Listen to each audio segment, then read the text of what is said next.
Welcome to Poor People Cooking. Today I'm going to show you how I make an entire family meal for under $4 in just my rice cooker. Back when we lived in Florida, we had to get really creative when we had to live off of a generator with all of the storms down there. I'll show you our front yard during Hurricane Ian. We got really lucky with this one. But we had a generator to keep the fridge running and a couple small appliances. We couldn't run the stove. And we also relied heavily on food pantries, so we always had to get creative. One of you guys sent us this rice cooker and it's been a lifesaver.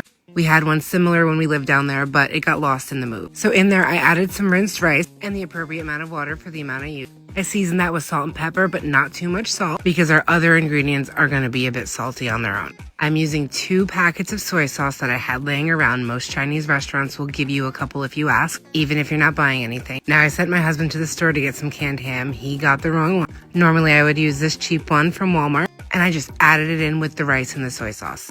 I gave that a good mix, and then I added 2 eggs on top. You can scramble them first, it's not a big deal, and a little more pepper on top of those eggs. And I just set this on cook. You can see here the eggs were cooking perfectly on top, and adding the ham in with it really helps flavor everything. When it was done, I removed the eggs, and I just mashed those up with a fork to kind of get them all incorporated into the rice once I mixed it up. I didn't have any frozen mixed vegetables. Normally I would use a can, but I did have these on hand from when the kids were getting snack bags in school. I did add 2 more packets of soy sauce. These are gluten-free, so I can eat them too. If you don't have a rice cooker, of course, you can do this on the stovetop. I have seen quite a few rice cookers at thrift stores when I've gone also. This would also be great with a little bit of pineapple and teriyaki sauce added at the end, if you had those on hand. But this is delicious and full of flavor just as it is. And of course, salt and pepper as you go. Make it the way you like it. Most of these ingredients are food pantry accessible. But if you're using Walmart prices, this is what your shopping cart should look like. And you're not even using the whole bag of rice. This is assuming you have 2 eggs on hand. If you don't, it's okay. You can skip those. But the cost of 2 eggs in my area is about 25 cents based on a dozen egg carton.